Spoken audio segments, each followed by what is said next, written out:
Well, thank you, Reno. Okay, so I'm Jeff Dozier. Part of being able to write so many papers and get citations is just longevity. That I teach at UC Santa Barbara. I've just finished my 40th year on the faculty there. I'm used to the fact that students sit in the back instead of the front. It's okay, it distresses me, but it doesn't devastate me. And when I was first there, I was young enough to be mistaken by a student, or as a student, and now when I go to graduation, even the parents are young, so it's been a long transition. So,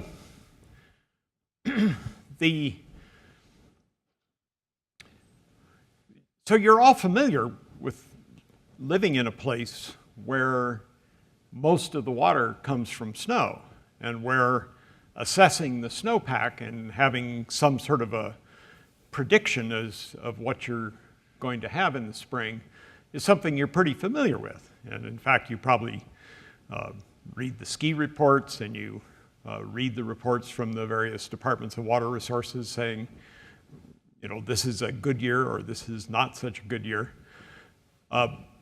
But you're not unique. That is, worldwide, 1 billion people probably get their water resources from snowmelt. And many of those people live in areas where there isn't very much of a surface infrastructure to provide those kinds of forecasts. And in particular, the area that I'm working in is the Hindu Kush range in Afghanistan. We're looking in this image, the area covered is a little bit over 1 million square kilometers. So the snow cover you can see is covering at least a third of that. And the whole Sierra Nevada is only 100,000 square kilometers. So these are places where the snow resource is, truly an order of magnitude greater than what we're used to. And it's a very rugged range. As Rena mentioned, I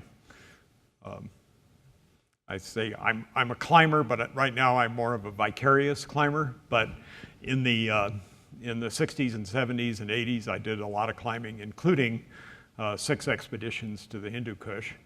And the interesting thing about the Hindu Kush is, compared to the Sierra, it's a very broad range. So here we're at 20,000 feet, and you can only see mountains in every direction. Whereas in the Sierra, you probably know, if you get up on top of something, you can either see the San Joaquin Valley to the west, or you see a valley to the east.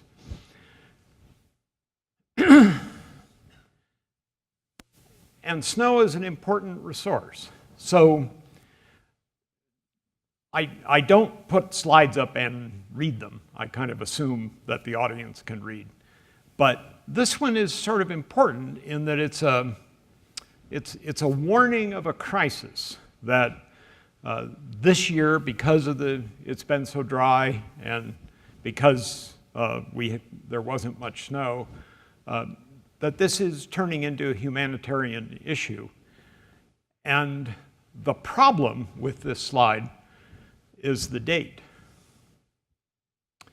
That this warning came not from an assessment of the snowpack. This warning came when the harvest had failed.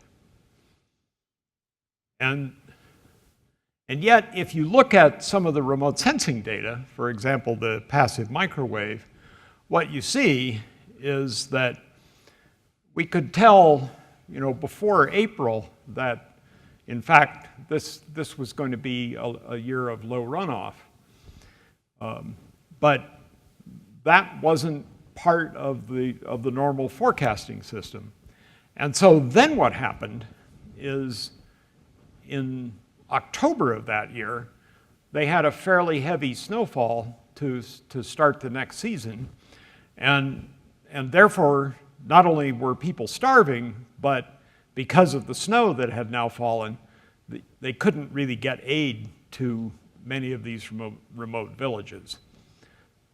So the issue is, having a dry year is bad. It causes problems. But not knowing how dry your year is until the late summer is a lot worse than having some sort of an idea that you're going to have a dry year in April, because then you have some time to respond. In places like these developing countries, you have a chance to organize some sort of a humanitarian response, and in places like the Western United States, well, you can start to decide, are you going to use all your water to try to get a crop this year, or are you going to kind of dribble it out to give away a crop this year, but try to at least keep your trees alive, for example. So there's a lot of decisions that people can make. Okay, so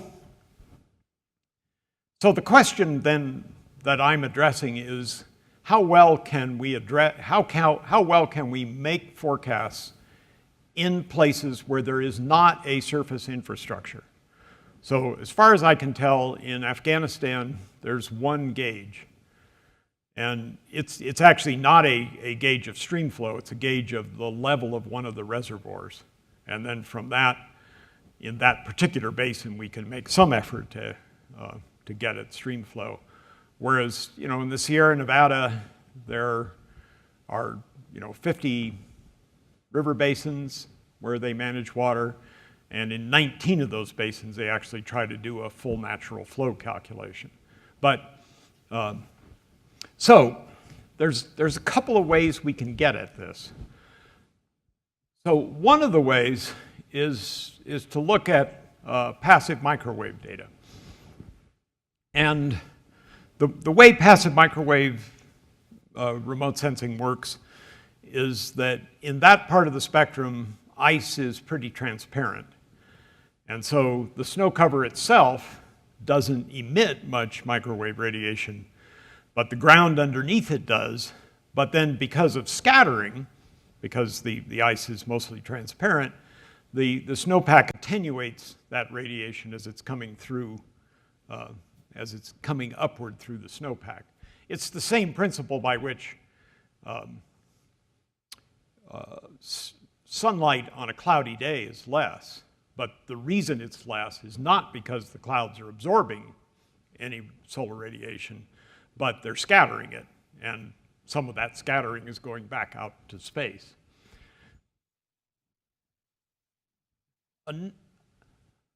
Another way of getting at the snow that I'll describe is to do it after the fact. And with optical sensors, I can't really tell how deep the snow is, but I can tell where it is and what fraction of the surface is covering, the snow is covering. And so one of the things we can do in that case is we can see when the snow disappears, and then what we can do is an energy balance calculating backward to see what the snowpack was. We can't go all the way back through the season, but we can go to kind of the last significant accumulation. So the issue, though, with that, well, two things. One, there's a big difference between these. Note the scale. So this is total cubic kilometers of snow,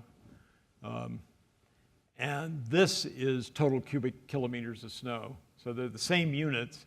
And note that in the passive microwave, we're an order of magnitude less snow. So the passive microwave, it's really good in that it's one of the longest geophysical time series we have. Well, wait, the Ice Corps people are here. I can't say things like that.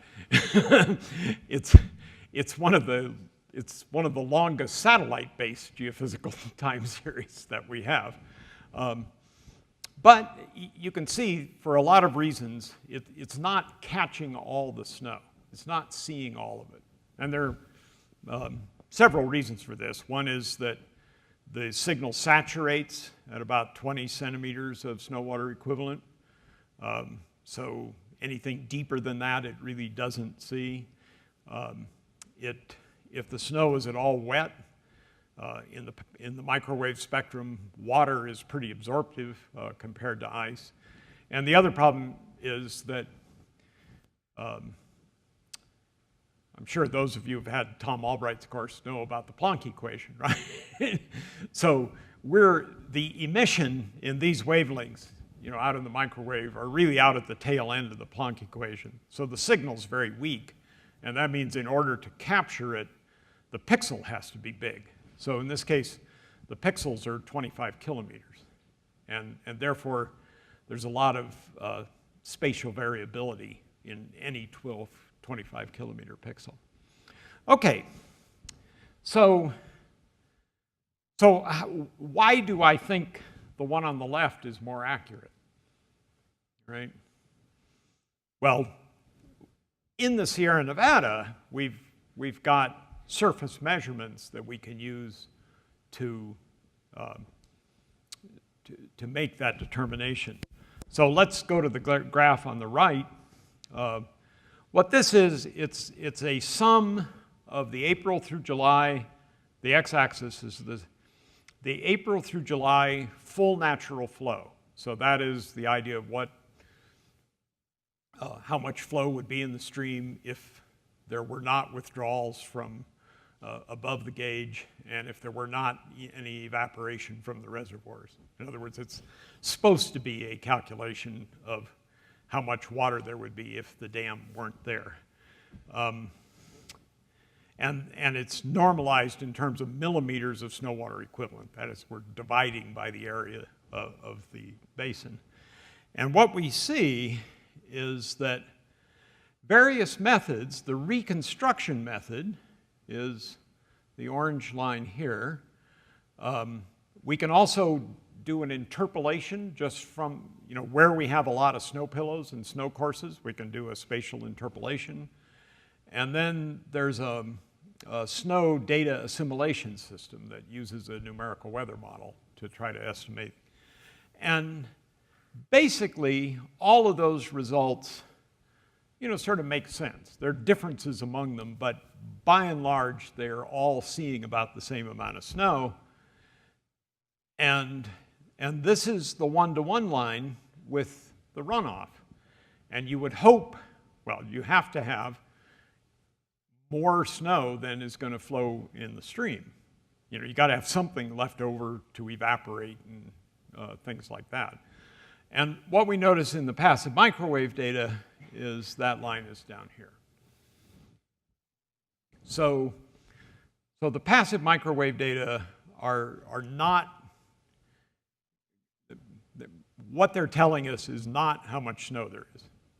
I'm trying to figure out just what it is they are telling us, but it's a very weak indicator of what the runoff would actually be. And then, so that gives me some confidence that this reconstruction method works pretty well, and it's one that doesn't require any surface measurements. We can do it entirely from satellite data. And then the other thing that gives us some confidence is this is applying the reconstruction to all of the snow course measurements from April 1st onward during the period of record. And you can see again that, yeah, there's some scatter in the results, but by and large, it does pretty well, right? So reconstruction's great. The only problem is you get it at the end of the season. So I can give you a pretty good answer of what the April 1st snow cover is and its spatial distribution, but I give it to you in July, right?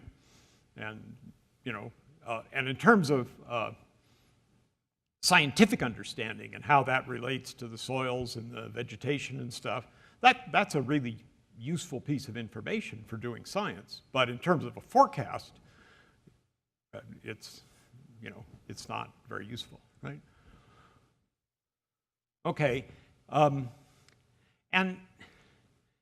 even in places that are pretty well instrumented, the forecast is mostly pretty good because it's based on statistics, but this is the error distribution. That is, the horizontal axis is the forecast error in percent. It's the absolute value. So a forecast error of 30% could either be 30 high or 30% low. And then here's on the vertical axis is the cumulative probability of those statistics. And this is for the American River, but it looks pretty much the same for if I do it for any river in the Sierra. And to read this, if you go to 0.5 on the cumulative probability distribution, well, that's the median, right? And so what we see is that the median error is 18%. Okay, that's actually not bad. That is, most water managers will say that if I can get a forecast that is only got a median error of about 20%, that I can kind of live with that sort of uncertainty. The one thing, though, is if you look, this is one of these distributions that's got a tail to it, a long tail. And if you go to the 90% on the cumulative probability, notice that that error is about 60%. So what that is saying is, 1 year in 10, you're going to make a forecast error of 60% or so. And so even in well-instrumented basins, I think that remote sensing can help, not so much focusing on reducing the typical error, but reducing the prevalence of these large errors. For those of you who are parents, it's kind of like what you tell your kids. It's you're going to make mistakes, but it's really better if you don't make big mistakes, right? Okay, so switching to Afghanistan. So the idea that the way we're kind of approaching this research is that the problem in Afghanistan is it's very hard for us to validate what we do, but the idea is we try to use an approach in the Sierra Nevada, and if those techniques give us a good result, then the Hindu Kush is not too dissimilar than the Sierra, and so we can translate those results into other locations. Okay, so that's the primary source then of the data, in addition to the passive microwave, is one that measures snow cover. And we use MODIS, the moderate resolution imaging spectrometer, and then from that we can get snow cover, and then what we can do is compare our reconstructed results with our results from the passive microwave. So this is the passive microwave data, and note the vertical axis goes up to about 250 millimeters of snow water equivalent. Not very much. Remember, it saturates at a low value. And then here is the reconstructed result. And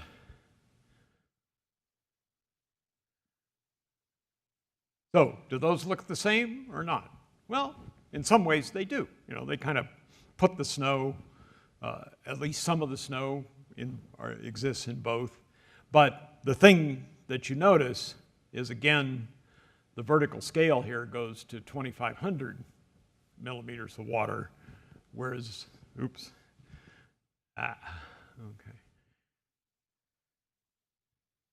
All righty, let's see. What do we do?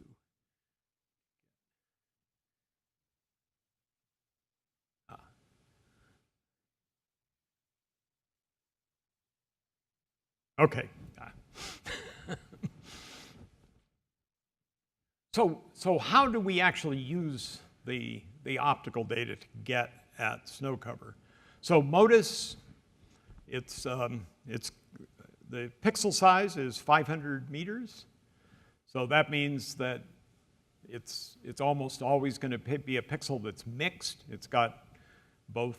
There are 3 kinds of surfaces, 4 kinds of surfaces in the world, right? There's snow, there's rocks, there's vegetation, and there's open water. Right? I'm a lumper rather than a splitter. Right? So what we can do with snow, if you notice here, is if we look at the spectral reflectance, the top graph here is different kinds of vegetation. Here is different kinds of soils. Here is different kinds of snow. What do you mean different kinds of snow? You know, it's all white and it's all composed of ice grains and air and liquid water sometimes. But it turns out that that in the near-infrared part of the spectrum, the reflectivity of snow is very sensitive to the grain size. And most of this variability is out beyond the wavelengths that you can see. So, you know, my friends who work on vegetation, like Tom, you know, I tend to tease them. I say that, in fact, snow is probably the most colorful substance in nature, that it has more variability than all the rocks and all the trees and all the vegetation. But most of that variability is beyond what you can see. So if your eyes were sensitive out in the near infrared part of the spectrum, then, you know, spring in the Sierra Nevada would be like, there'd be an industry like the leaf peepers in New England, because the snow would have such wonderful colors. But the main thing that we can do with that, or that we learn, is what I've done in this lower right-hand diagram is to take one of the spectra from each of these other graphs and superimpose them on one another. And then what is also here are the spectral bands for the MODIS instrument.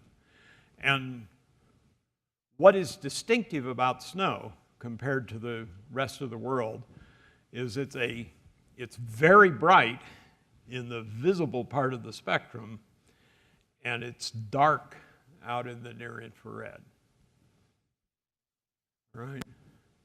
And so for that reason, we can really separate snow from soil, from vegetation. And not only that, because we have multiple spectral bands, in each pixel, we can actually estimate what fraction of it is snow, what fraction is vegetation, and what fraction is soil. And that's what this slide here shows. So this, from the MODIS image, this not only shows you which areas are snow covered, but it's telling us how much of each of those pixels, what fraction of those is covered by snow. And this is just, it's done by a spectral mixing equation that the reflectivity in any particular band is just a sum of the reflectivities of each of the end members times the fraction of that end member. And if you have enough, in enough bands, the part of the equation that is independent of which band you're in is that fractional measurement, and you can do a least squares solution for it. Okay, the way that reconstruction works is the following. So this is a picture of the accumulation of the snow pillow data in the American River Basin in 2005. And you can see that this is, this is kind of consistent with your experience. The snow starts and it builds up, and at some elevations we have not much snow, and at other elevations we have a lot of snow. And then in the spring, it melts pretty quickly, right? So, and some of the locations melt earlier than others. Typically, a lower elevation is going to disappear first. So the way, again, the reconstruction model works is if you know when it goes to zero, which you can tell from satellite, then the snow water equivalent at day zero, which is somewhere back here, is if you start with an initial value of the snow water equivalent, then the value on any day is just the sum of all the melt values until that day. And so if you know when this term on the left, when that goes to 0, then we know how many days it took to go to 0, and then we can therefore back solve for what the initial snow water equivalent had to be, right? And so the melt then on any day is simply equal to what the melt rate would be on something that is purely snow times the fractional snow cover of that pixel. So in other words, if it would melt 10 millimeters a day, then you multiply that by the area of the pixel times the fraction, and therefore that gives you the volume of water that comes out that day. And the melt is based on a radiation melt. So this M coefficient is actually a physical value, just based on the amount of energy that it takes to melt a kilogram of snow. It's 0.26 millimeters per day per watt per square meter, right?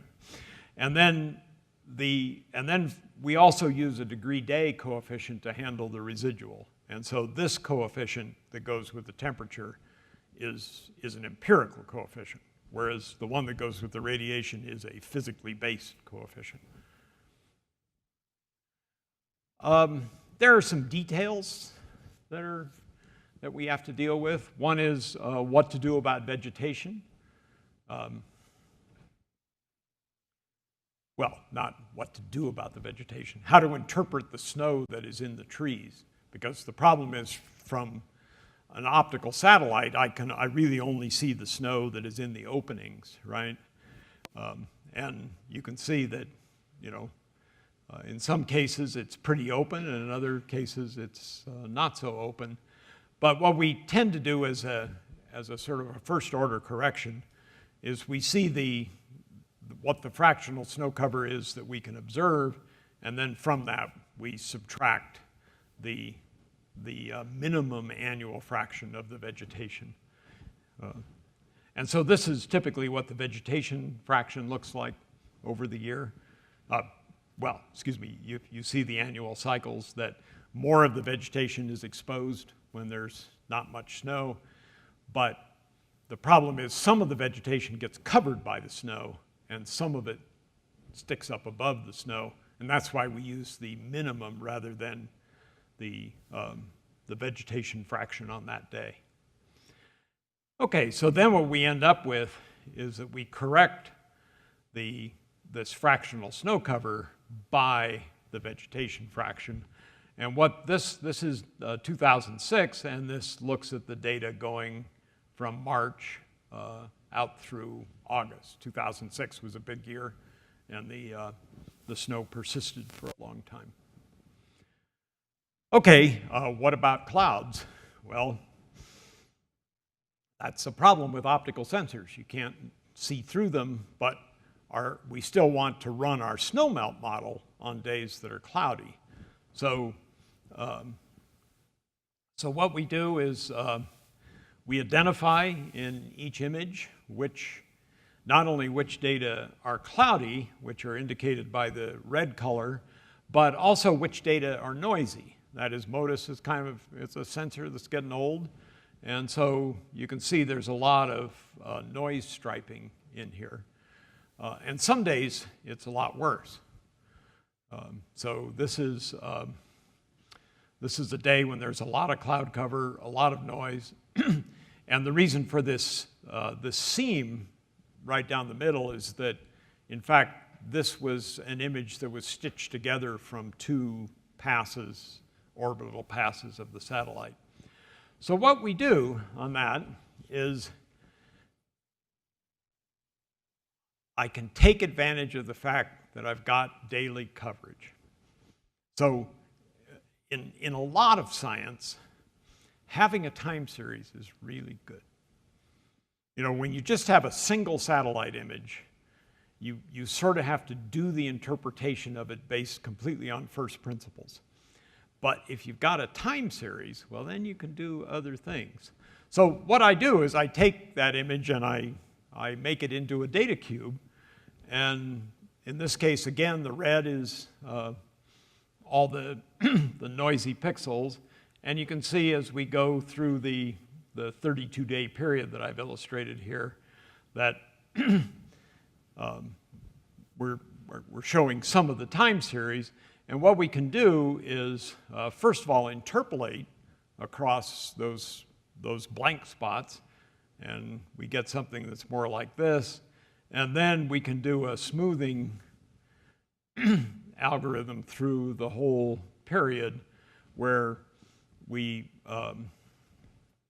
sort of weight the smoothing function by the view angle from the satellite. So what we now get is a data cube where I have what I think is the best guess at what I have is what the snow cover is on that day for every pixel, even for the days that were cloud covered in the original. Okay, so we can do this if you start with the original. In this case, the clouds are black. We interpolate, and then we also estimate we do the same thing with the grain size of the snow, and we come up also with an estimated albedo. So we not only know where the snow is, we know what the albedo is, and then the way we put together this fractional melt is you have the potential melt as if the pixel were pure, and then you have the fraction of the pixel covered by snow, and then you have the reconstructed snow water equivalent. And as the fraction goes down, you can build up this melt. And what you not only get now is you have an idea of what the statistical distribution is of the amount of snow in each pixel. So it's pretty cool, right? The only problem is you're getting it after the fact, right? So how do we drive this? Well, to drive an energy balance model, you have to know what the incoming energy is. So I'm going to just illustrate kind of how we do it for the incoming long-wave radiation, but we have a similar process that we use for the solar radiation and the temperature. So we use the NLDAS product, the National Land Data Assimilation System, that uses both surface data and estimates of cloud cover to estimate radiation. So, and it operates not at the 500-meter scale of MODIS, but at 1/8 degree scale. So, so this picture up here is what that product looks like. And you can see that, and these are the Tuolumne and Merced river basins in the Sierra. And so what we first do is we also have an air temperature product, and so we translate that into an effective atmospheric emissivity, right? That we use the Stefan-Boltzmann equation to estimate. And then what we do is we just integrate it, we smooth it over the pixel size that we're interested in, that we're doing the modeling, and then we scale that by the elevation. So within each of these 1/8 degree cells, there's a elevation for that cell in the NLDAS model, but we know there's a lot of variation in elevation in that cell in the real world. And so what we do is we scale the value by the pressure distribution, right? That is, we're assuming that the effect of the atmosphere essentially scales as the pressure. And finally, what we do is in the mountains, a lot of your radiation, particularly the emitted long-wave radiation, is coming from the surrounding terrain, not rather than the atmosphere, especially if you're in a deep valley. And so we correct it for the fact that we get emission from the surrounding terrain. Okay, and then we can do the same thing in Afghanistan. So in the Sierra, again, we've got some surface measurements. We can kind of see how well it's doing. And so then we say, well, okay, let's go somewhere else and do it. And so here we get the air temperature, the long wave radiation, what's emitted, the short wave radiation, what's being reflected. And finally, we sum all those up and we get the net radiation for each of the pixels. And then we can attach the melt values to both the radiation and to the sensible heat exchange based on the air temperature. So that means for every day, for every pixel, we get a melt value. Okay, and then we back it up and we can reconstruct it. So this is what it looks like in March of 2011, and this is what, okay, so let me just emphasize this. We think this is a reasonably good measurement of the spatial distribution of the snow-water equivalent. There's errors, you know, in this whole chain of calculations, but we don't think there are systematic errors. We've been pretty careful to try to tease that out. The only problem with this is, even though the value is for March 1st, I had to wait until July to get it to you. So it's not useful in a forecast, right? And here's the passive microwave data, which, you know, for March 1st, I can do that by March 3rd or so, but so it's useful in a forecast, but I'm concerned about the accuracy, right? So, and then here's the same pair of images for the 1st of May. And same thing, note again, the reconstructed goes up to, the color bar goes up to 2,500 millimeters, and the passive microwave goes up to 250. And the pixels are bigger, and so the question, you know, that we're asking is, does this image look like that one? Well, it depends on how you define look like, yeah, right? Okay, so so what I'm working on now is there a way to reconcile all of that so that I can use this knowledge of what the reconstructed value is and then somehow use the information I have in real time to guess what that reconstructed value ought to be, yeah? So, first of all, this is, again, coming back to the Sierra, where I've got some measurements. This is the snow-water equivalent in cubic kilometers on the bottom. And what I've done here is I've lumped all the basins in the Sierra where there's full natural flow data. So we're looking at about 50,000 square kilometers of area. And then these are just the statistical correlations between the snow-water equivalent and the full natural flow. And note this one on the left, which is the passive microwave, is that you know, a nearly vertical line doesn't help you very much in statistics, right? So you notice that for that one, the R squared is 0.09. Whereas the other ones, at least we're saying, you know, we're giving us some confidence in this way of being able to address the problem. And then if we just try to regress the passive microwave snow against the reconstructed snow, again, we get a pretty weak statistical relationship. In other words, we'd be careful about making a prediction based on that. All right, and part of the reason for this is this saturation in the passive microwave signal. So if we're looking at a place where we've got measurements up to about 150 millimeters of snow water equivalent, there's a pretty good correlation between the actual amount of snow on the ground and the passive microwave estimate. But when we go above that value, the signal gets asymptotic on us. Okay, so let's go back to Afghanistan, to the Hindu Kush. Well, this, you know, when I ran these statistics, I was hoping it was going to be better, right?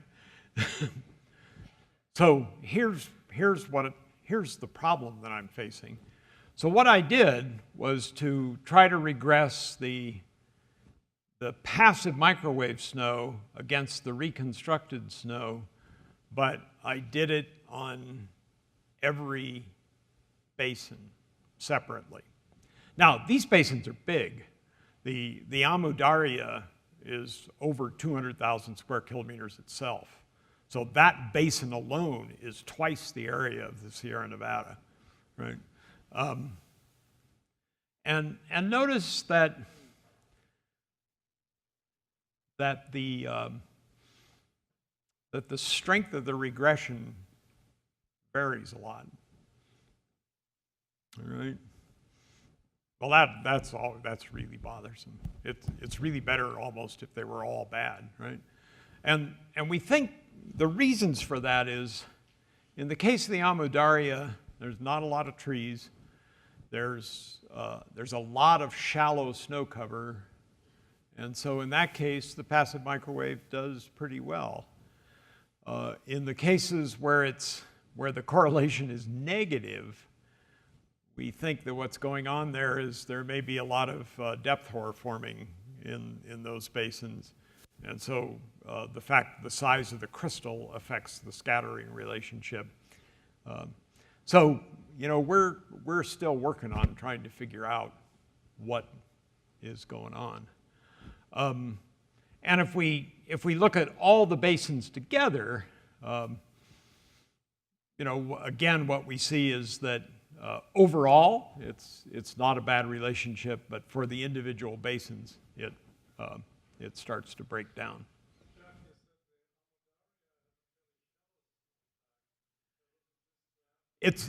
I guess what I'm saying, it's two things. One is, yes, it's shallow.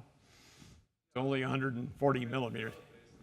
But it doesn't seem to have a lot of depth hoar because it gets a more continuous snow cover, and it's not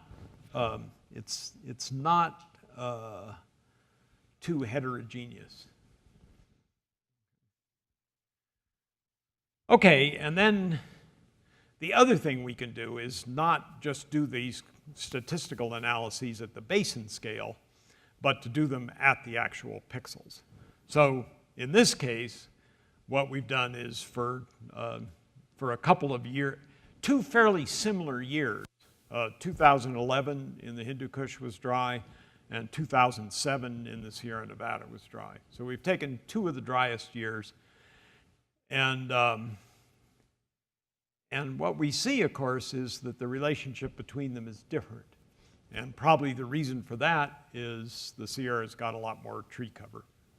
So what happens in the case of where you've got trees is that the water in the leaves is contributing to the passive microwave signal and therefore masking the fact that there's snow underneath it. Okay, so what am I going to do?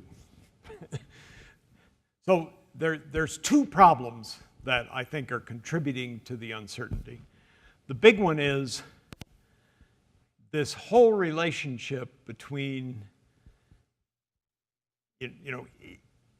is there enough information in the passive microwave data combined with the area of snow-covered area to give us a signal result?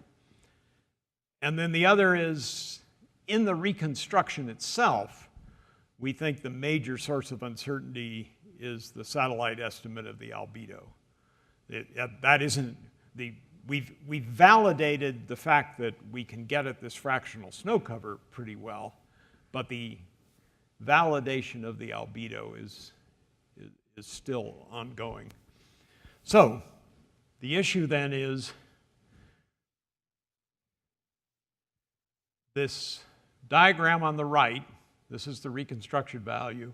It's a function of these two images, right? Plus the history of these two images. So what we're working on now is this whole, it's what we would call a data mining problem. And, you know, it's the kind of analysis that, what did Jeff Hammerbacher of Facebook said? He said, the best minds of my generation are trying to make people click on ads, and that sucks, you know? Okay, but it's the same sort of issue. It's a difference. There's a difference between pattern recognition and pattern discovery, and so the question is, you know, what's the pattern in these two images that allows me to predict that one? And then for the albedo, these are the maximum albedos we've seen over the Sierra, and these are the minima that we've seen over the Sierra over the decade. And I'm not sure that minimum goes low enough, particularly the ability to incorporate dust and needles and things like that into the albedo is not yet very well developed. But I think those are the two biggest problems, and that's what I'm working on, and thanks.